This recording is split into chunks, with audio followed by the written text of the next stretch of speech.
This will be a place of congregation, of order, of peace, of prayer, of hope, of humility.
Hi everyone, my name is Salima Shivji. Welcome to Sundays at the Ismaili Centre, Visionary Voices. I'll be your host for this event, the first in a series all centered around the Ismaili Centre Vancouver and its 35th anniversary. Throughout the series, the idea really is to reflect on those 35 years since the centre was first inaugurated. We'll be speaking with people who were involved in its inception and design, those involved in its opening, as well as those who put in all of the hard work now to make sure the centre runs smoothly on a daily basis.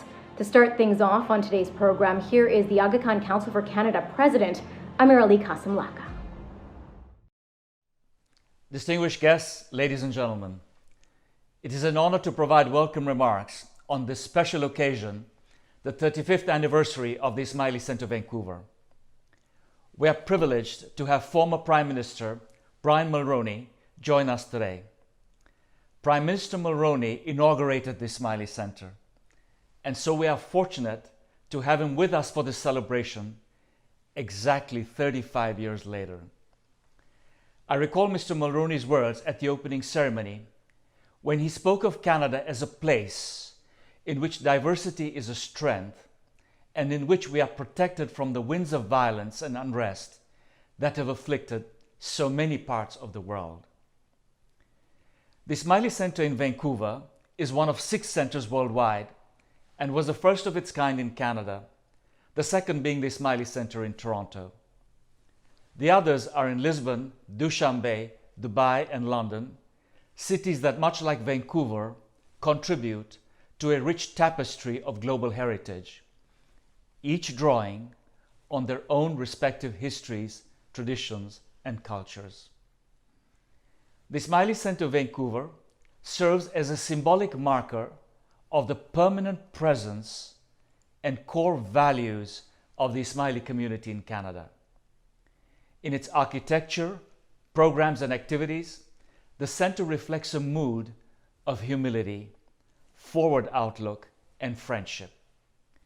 It has hosted Canadian citizenship ceremonies for those who call Canada their home, lectures and seminars on space and the cosmos, youth events such as the Olympic Truce Dialogue, summer festivals in its courtyard, and more.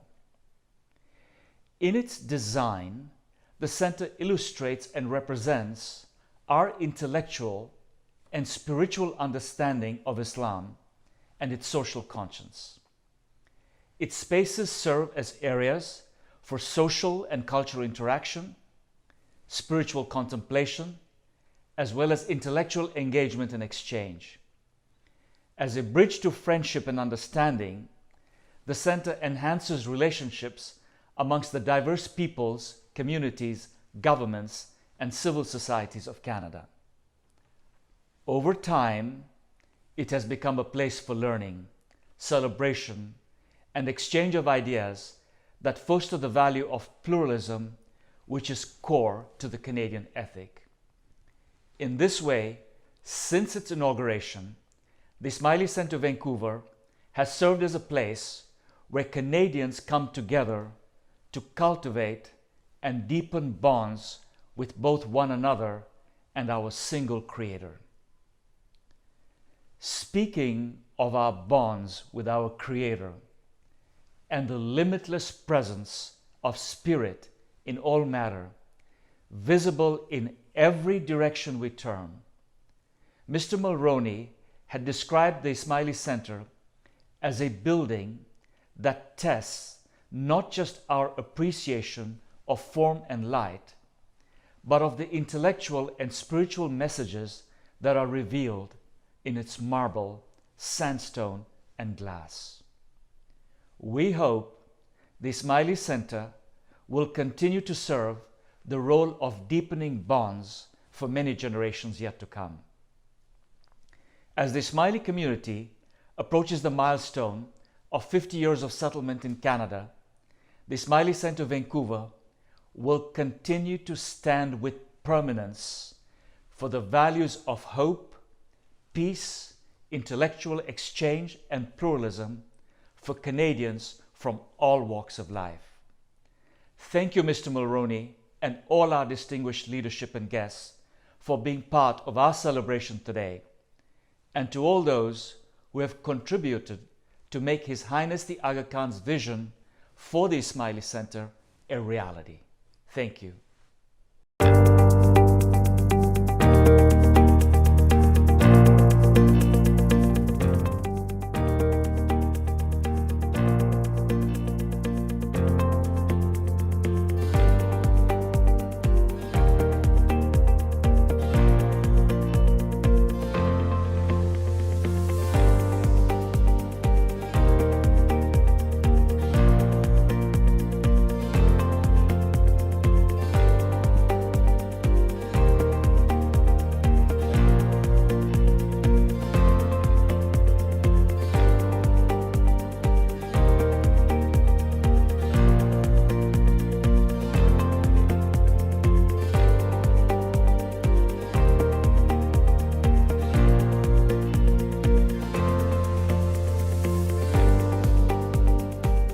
Distinguished guests, ladies and gentlemen, His Highness the Aga Khan.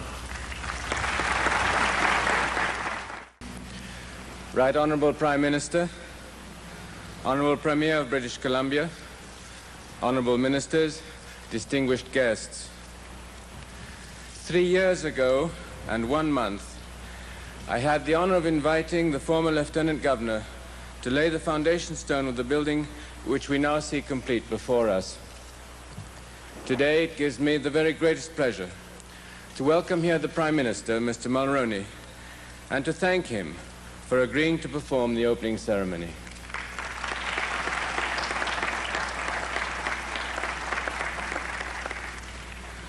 We are also privileged to have so many members of the federal and provincial governments present for an occasion which is a truly historic one for the Ismaili community in North America.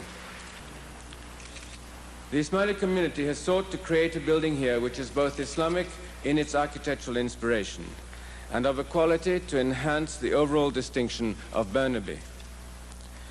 The Jamaat Khana is designed to be a social and cultural center, as well as a place of congregation. It expresses the Ismailis' desire to give of their best to the cultural and economic fabric of Canada. They are proud that it symbolizes their commitment both to this country's future and to their ancient heritage. Nor is there any dichotomy in this dual aim. In the future, I hope that the Ismaili community in Canada, having established the permanency of its home here, will become part of the reservoir of human talent on which this country can draw both nationally and internationally. Its members will be men and women who believe in enterprise and freedom, who are inspired by this country's respect for the individual, who will work to build the strength of Canada's economy and democratic institutions. Their spirit will be Canadian. Yet from their origin they will derive an understanding of other countries, which can be harnessed to the benefit of that special perspective on international relations which has earned Canada such worldwide respect. They will be well qualified to respond to the commitment to the Third World development which you, sir, made at the recent summit conference of Western leaders in Bonn. Mr. Prime Minister, it is my privilege to ask you to declare open this building, which symbolizes the Ismaili community's confidence in its future as an integral part of the nation you lead. Thank you.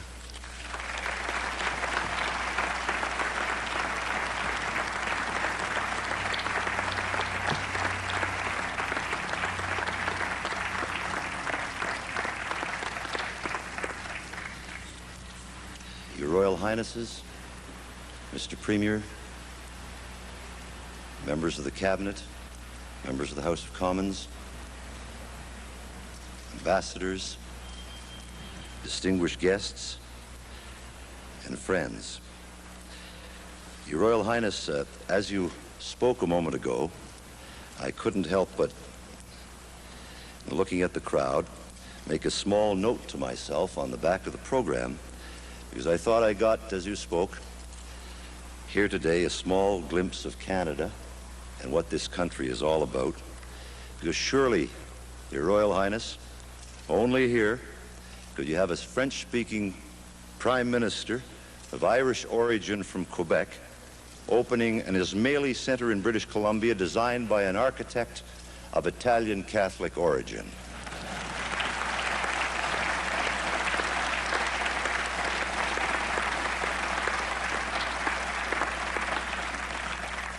And I think, Your Royal Highness, that says it better than perhaps statistics or anything else. What Canada is all about, a sense of tolerance and dignity. And I know that I speak on behalf of everyone here and all Canadians in extending to you, Your Royal Highness, and to your party, the warmest welcome here today, and to tell you and your people how proud we are that you have chosen Canada.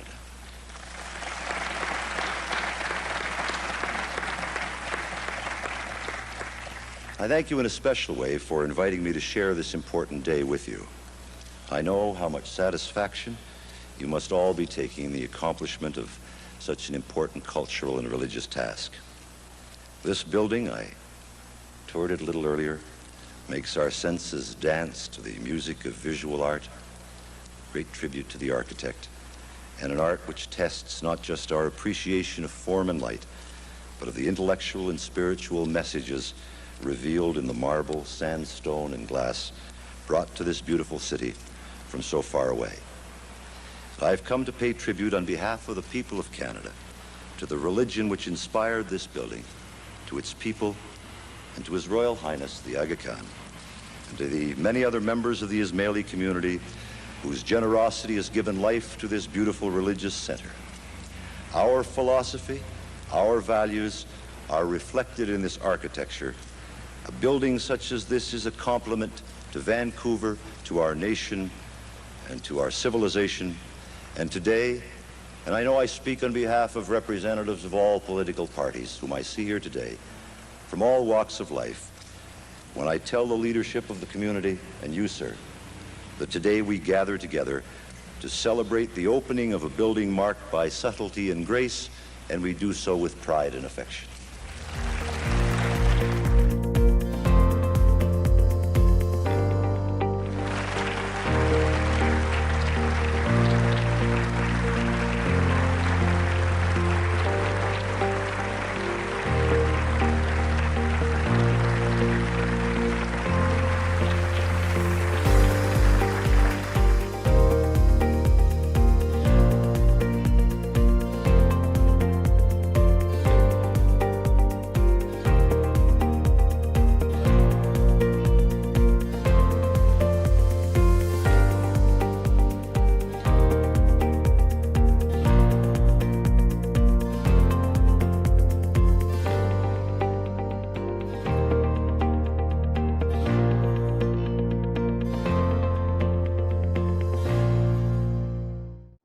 Thank you, President, for those remarks on how important ambassadorial buildings are. I now have the pleasure of introducing a conversation with the Right Honourable Brian Mulroney, the former Prime Minister of Canada. He ran the country for nearly a decade, a time full of change, and one of those moments so important to the Ismaili community was on August 23rd, 1985. As many of you may recall, Prime Minister Mulroney was at the inauguration ceremony of the Ismaili Centre, Vancouver, that day in 1985, right alongside His Highness the Aga Khan. And now, 35 years later, the former Prime Minister is here, not exactly alongside me, not so possible in these COVID times, but Prime Minister, I want to say thank you so much for joining me. Merci beaucoup d'être avec nous, de partager votre temps, puis vos souvenirs de ce jour-là. C'est un plaisir d'être avec vous aujourd'hui. Et 35 years is a long time, but the good news is that both the Aga Khan and I are still around. So it was a great day. We celebrated again very soon in August. Now, the Ismaili community, obviously one of those communities that came to Canada and sought refuge here. What would you say the Ismaili community and the Ismaili Centre Vancouver have brought to that vision of Canada that we've been discussing today? I remember it pretty well the same way. It was a glorious day out there in Burnaby. It was a huge crowd. All the Ismaili community was there pretty well, and lots of invited guests. And it was a celebration of the success of the Ismaili community in Canada. From the beginnings, which was around 1972, really when the expulsion took place and the welcoming took place in Canada. So there was a lot to celebrate, and it was a joyous day. And the Aga Khan was really opening a very splendid Ismaili Centre, and I was honored to be there on behalf of the Government of Canada to signal our support, not only for the centre, but for the tremendous contributions that the Ismaili community was making to Canada and continues to make. What do you remember specifically about that day? What was it like sort of to be there? Because, this was the first centre of its kind, really kind of a landmark moment. What was it like for you to be a part of that?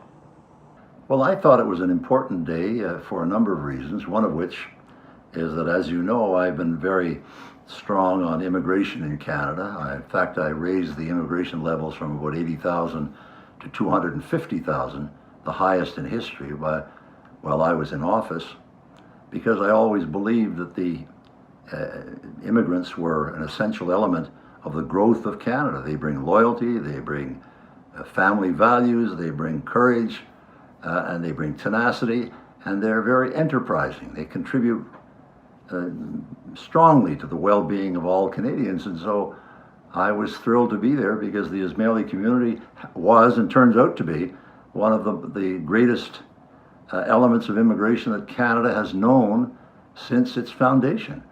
So for me it was a glorious day, and it was the weather and the celebration all contributed to making it memorable for me. It was nice weather. Anything else that you can remember sort of behind the scenes to take us to that moment, take us back to that day? I know it was a while ago, 35 years. Yeah, well, the Aga Khan and I go back a long way, almost 50 years, certainly 45. And in fact, our daughters, Zara and my daughter Caroline, were together at Harvard, and I used to see her there as well on frequent occasions. So we've had quite an association with the Aga Khan and his family over a long period of time. And I knew what this meant to him as the leader of the Ismaili community. Canada, I thought, was delighted to have them. And so we had it was like a family celebration there. And it was a joyous, very joyous day, which I remember with great affection. Now you said off the top that, this was a while ago, 35 years ago. The world really has changed so much in the intervening years. Of course, back then, the mid-'80s, the Cold War hadn't even ended yet. Subsequently, there was the explosion of the internet, social media, globalization as well. And we have seen, a subsequent shift towards a more inward view, a rejection of pluralism in certain countries as well, with some populist movements gaining ground. Many see Canada as relatively immune to that populist wave. Do you think that's fair or a fair assumption, or do you think that's presumptuous? No, I think you're essentially fair. There have been these movements around the world, some in Europe and some elsewhere, which are extreme nationalist movements. And one of the hallmarks of these movements is their attitude towards immigration, which is forbidding, which is severe, which is quite, in my judgment, vulgar. And so Canada has been and remains essentially immune to this kind of grotesque political behavior. But we have to be vigilant, because you never can tell when it's going to break through in another spot. And I think that, as I've said before, I think that the immigration policy of the Government of Canada must always be an open, welcoming one to people who want to share in the glory of what I consider to be Canadian citizenship. And I can't point to a group in modern Canadian history that has immigrated to this country and has not made a major contribution to our well-being. So we benefit from it, as do the people who come here seeking freedom or prosperity, or just a great place to raise their family. I want to get back to immigration in a moment, because that's a really interesting point. But I would like to talk about that fact that you said we do have to be vigilant. What sort of advice do you have, to Canadian leaders, wrestling with this trend going forward, particularly when we see, the United States south of the border so polarized politically?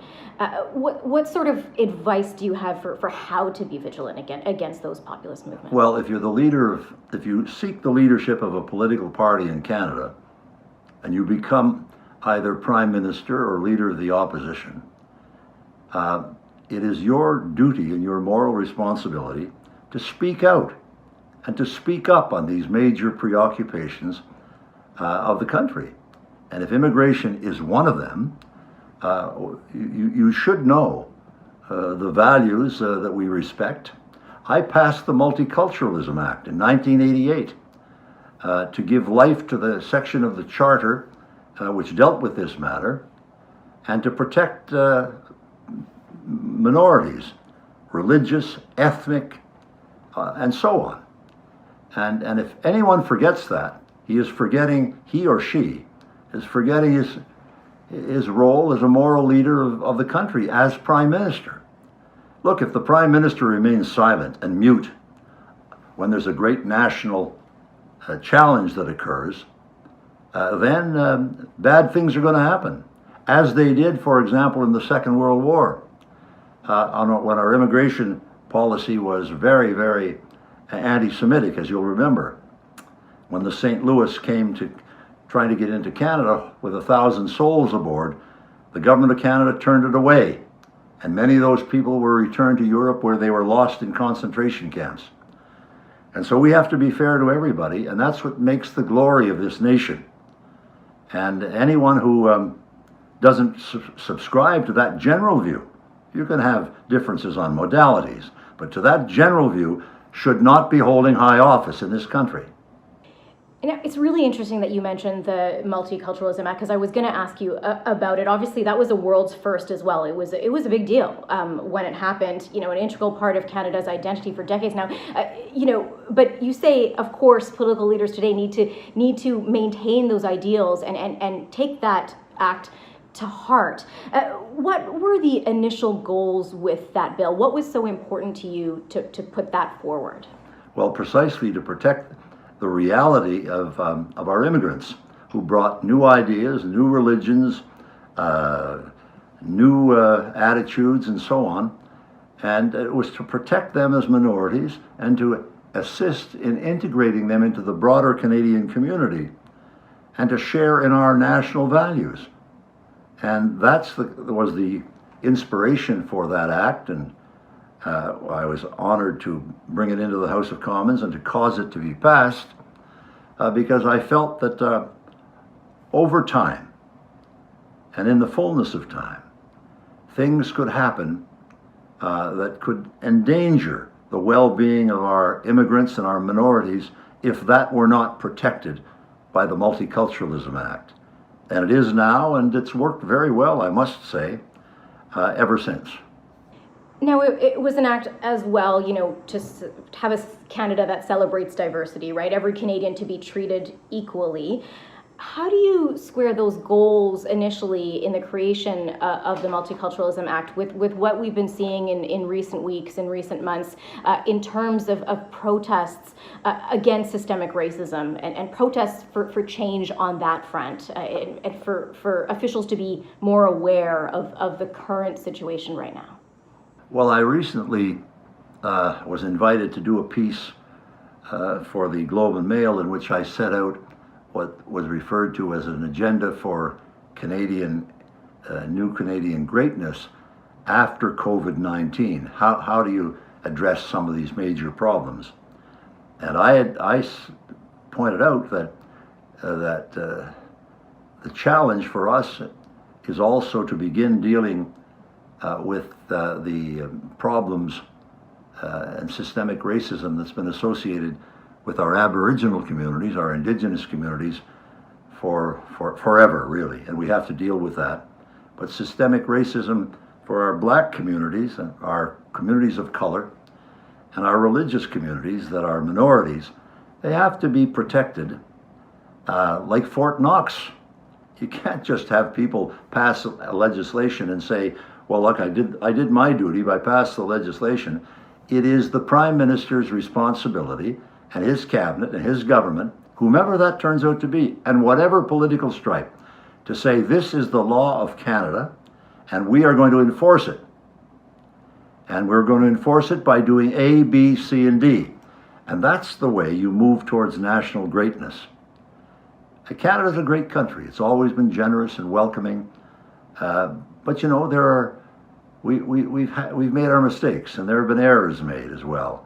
And so that's how you have to deal with this. The Prime Minister, he sets the moral tone for Canada. And if the Prime Minister stands up and says, this is right and this is wrong, and Canada is going to be on the right side of history, that's what he should do. And only he can set the moral tone for the entire nation and provide the leadership, the bold leadership that Canada needs. So that's important. That's an important point. It has to come from the tone of the Prime Minister, from the tone of the leaders of the country. But what about ordinary Canadians as well? What would you say they can do, especially in the time where there's a lot of civil unrest? We're thinking about these things and systemic racism a lot more. What do you see as the path for ordinary, regular Canadians on ways to promote multiculturalism or be open the way, the vision of Canada is set out? Well, it has to be part of our everyday life for mothers and fathers, for school teachers, for provincial leaders, provincial cabinet ministers, premiers, prime ministers of Canada. We're all in this together. And this has to be accepted and promulgated by Ottawa across the country. It should be taught in our schools. There should be respect for our minorities, respect for our immigrants, particularly the most recent immigrants who have difficulty with languages sometimes and some of our customs. So it's a national commitment because it's going to define the way Canada is seen 50 and 100 years from now. We know it works. We know it's right because we've been around for 153 years. And while we have our problems, we're still viewed with admiration as one of the greatest and freest nations in the world. And that has to be maintained, and one of the underpinnings of that great success has been immigration. Now, you just witnessed what happened back in 1968 or 69 when the government of Canada, Pierre Trudeau at the time, admitted, along with the Aga Khan, they worked together, and I think there was 9,000 or 10,000 Ismailis who arrived in Canada, and their contribution has been magnificent. This is a Canadian success story, but it's not the only one. The Italians who came to Toronto, for example, and the Ukrainians who came to Western Canada, and so on. Even the Irish, years ago, when they first came in, we came here in 1832, the Mulroneys, but immigrants like everybody else. And so I think that it's part of our heritage, and it's an essential part of what made Canada such an admired nation here and around the world. It's interesting you say that it has to be a national movement, to accept immigrants and all those waves of immigrants that are still coming today. But what do you make of the fact when you hear some leaders, the head of the RCMP, for example, at first, to some provincial leaders, sort of struggle with the definition of systemic racism? Do you see that as a problem? Well, if you want to, if anyone says that he doesn't know if there's systemic racism in Canada, all he's got to do is go and read the Indian Act that's guided our Aboriginal peoples now for 150 years almost. There's systemic racism, and anybody who denies that doesn't understand what's really going on in Canada. That said, there have been tremendous advances in Canada. This is one of the most socially advanced nations in the world, in every way, from healthcare to scholarship in our universities, to education in our grade schools. It's a fabulous country. And all told, we've done pretty well. But we've got to keep our eye on the ball. And one of the challenges, the attitudes of people to, when they talk about old stock Canadians and new stock Canadians, that's nonsense. There's none of that. There's only Canadians. Now, we all have our religions and we all have our backgrounds, and we can tend to that with respect, but only if we respect our neighbor, who may be, I don't know, an Ismaili, who arrived 2 years ago. He's entitled to the same privileges of citizenship as I am. And so that's the attitude that we have to adopt. And by and large, as I say, we've come through a lot as Canadians, and we've come through it pretty well. Because Canadians are remarkable people. They're very kind and they're generous. But you have to explain to them, if you're going to be the leader, why we're doing this and why we have to make changes from time to time. So it's an ongoing challenge for leadership. Bill Clinton used to say, that leadership is the capacity to look around the corner of history just a little bit. And if you look around the corner of history, what do you see coming?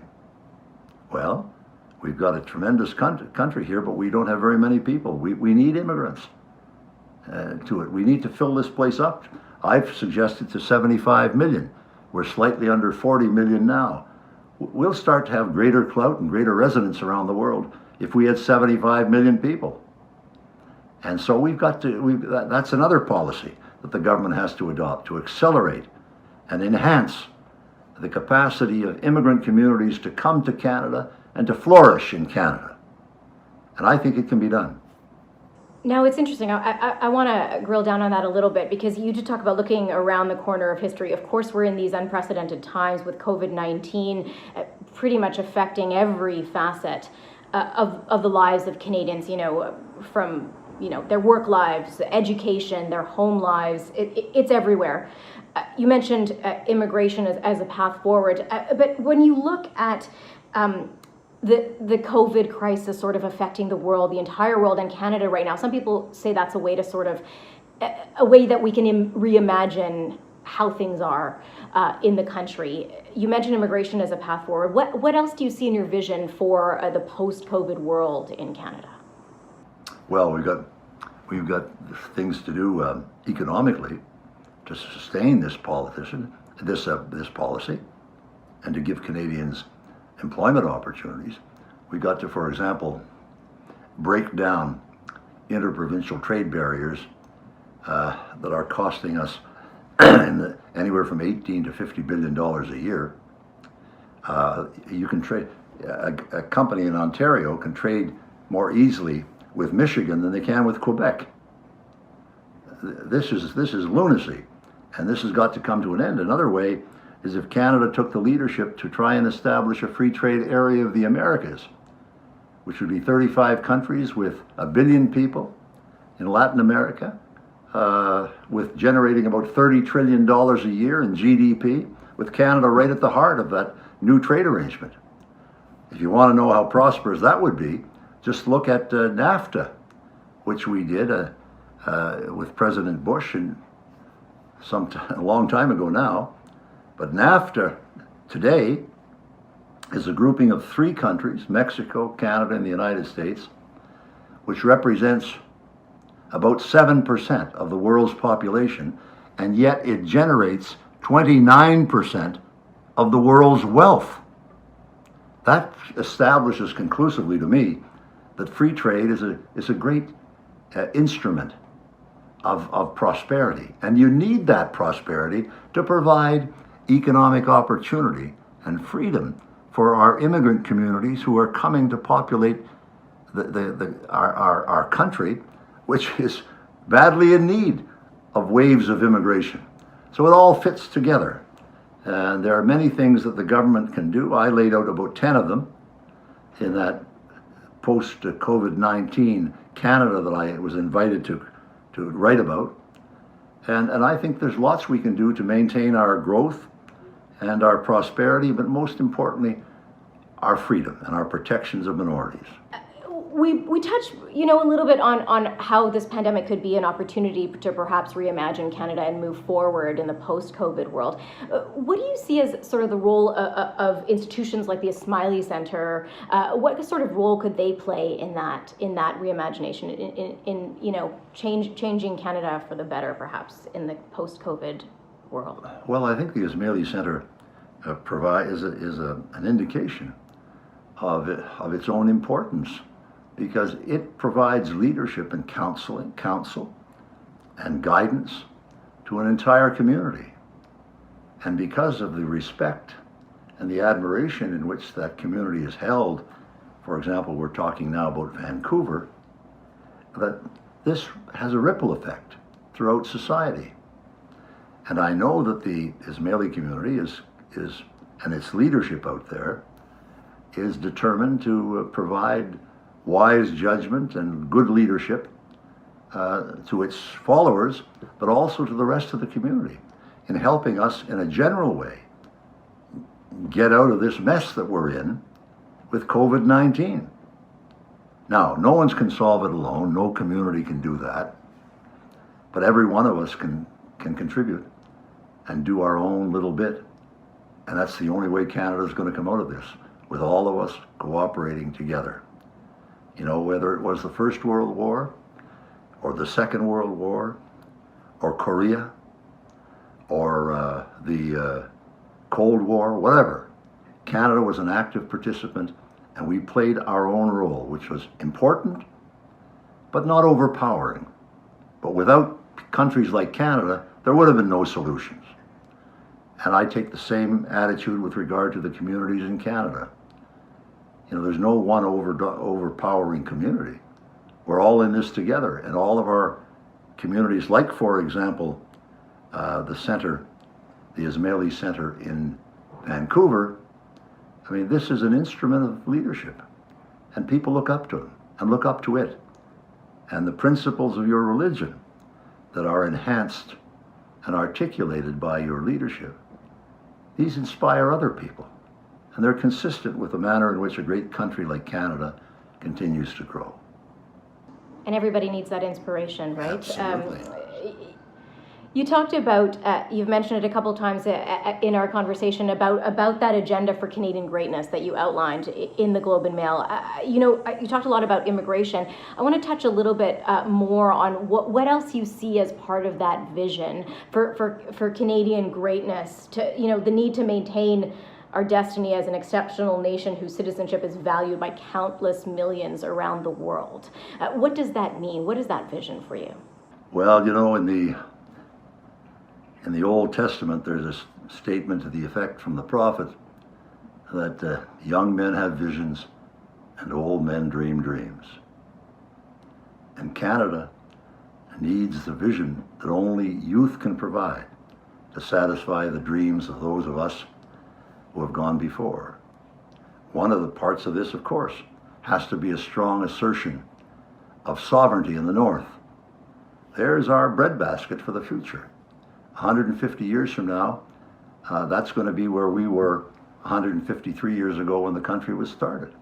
We have enormous possibilities up there, but we have to look after it. We've got to look after our Aboriginal peoples. We've got to provide infrastructure. We've got to provide a military presence up there. We've got to establish a telecommunications base, a cyber warfare base or cyber capacity up there, and to deal with cyber warfare, I should say. And so we need a strong assertion of sovereignty across Canada's north up to the Arctic Circle, which we own, as I told President Reagan, which Canada owns, the Northwest Passage, lock, stock, and icebergs. And that's how I got the agreement with them, the Canada-U.S. agreement on Arctic sovereignty. So there are all kinds of things we can do. That's one of them. And governments will come up with their own ideas and probably better ideas, because this all depends on the enthusiasm and the vision of our youth, as I say, to be able to deal with the dreams of fellows and people like me who are older members of society now. Lock, stock, and iceberg. So sometimes you just need some tough words for some of your opponents, huh? Well, of course, yeah. If you're dealing with the Americans, believe me, you've got to know what you're talking about, and you've got to have your own tough assertion of our sovereignty. You know, this is not a rundown little nation you're talking about here. This is a great country, one of the greatest in the world, and we have to defend our prosperity as we defend our integrity and as we defend our sovereignty. And that's the responsibility of the Prime Minister and his governments, but also of all of us in our own way. We just talked about one with the Ismaili Centre in Vancouver. This is all part and parcel of the big puzzle of the mosaic called Canada. And everyone has their part to play. Absolutely.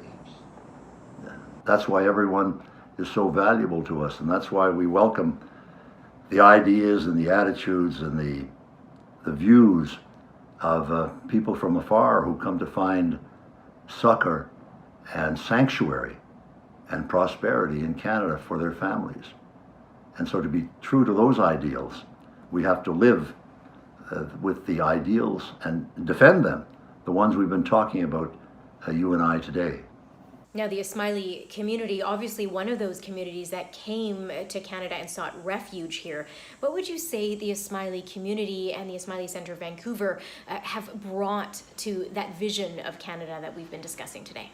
Well, first of all, they've brought, I think the Ismaili community now has to have, 70 or 80,000 people in the country. I'm guessing, but it should be somewhere in that neighborhood. And they've been a fantastic addition to Canada. They have brought their sense of industry, their brilliance, their love of family, their loyalty to Canada, their loyalty to their faith, and they've contributed enormously because of their entrepreneurship to Canada's prosperity. And so if you were looking for a near perfect example of the kinds of immigrants that Canada needs, we've just defined them, and that's the Ismaili community. It was a great idea that the Aga Khan had, my old friend had, all those years ago when he approached the Prime Minister of Canada, and had all those immigrants come here because Canada was the big winner in that. I'll leave Uganda to somebody else, but I'll tell you that Canada was the big winner of that deal. Well, on that note, I think that's a good way to end this conversation. Prime Minister Mulroney, I just want to say thank you so much for taking the time to speak with us, for sharing with us your thoughts of that day of the Ismaili Centre Vancouver when it was inaugurated. A moment that so many people in the Ismaili community remember fondly, and they remember you as being such an integral part of that. but also for giving us a peek into your thoughts, your dreams, as you said, in terms of where Canada is going and what part we all have to play in it. Thank you so much. Merci beaucoup. I'm delighted to be with you, and it was a wonderful experience for me at the time and now. Alors, merci à vous également. C'était une occasion formidable en 1985, et ça l'est toujours aujourd'hui. So thank you and congratulations to you all. Thank you so much.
Thank you so much for tuning in to this episode of Visionary Voices. It's been the first of several installments in what is a series that is looking at the Ismaili Centre Vancouver and its anniversary. 35 years is a long time. That means lots of memories. And so the idea is to keep celebrating those 35 years and celebrating the symbolic building that means so much to so many in the community, particularly for those lucky ones who are from Vancouver, like me, who get to enjoy the building quite often. Now, next month, stay tuned for a journey through time. It'll be a look at the history of the center, as well as later on in September, there will be a conversation with the architect who designed the building, Bruno Freschi. So stay tuned for that. But in the meantime, take care, stay safe, and thank you so much for watching.